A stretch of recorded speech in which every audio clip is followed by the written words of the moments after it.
Do you have a ringing or hissing noise in your ears that kills your sleep and drives you almost nuts? In this short video I will present you 3 tips that will help you keep your sanity. First, you should get an alarm clock which is ticking. That clicking sound keeps your attention away from the ringing or hissing sounds within you. Second, you can also keep fans running.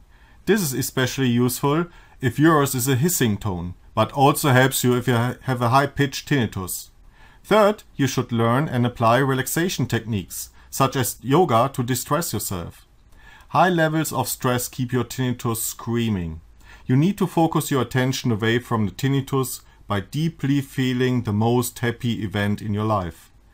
If you want to learn how to get rid of your tinnitus, there's a free video that shows you a weird trick how to do it. Click the link below this video to learn a weird trick to free yourself. See you later!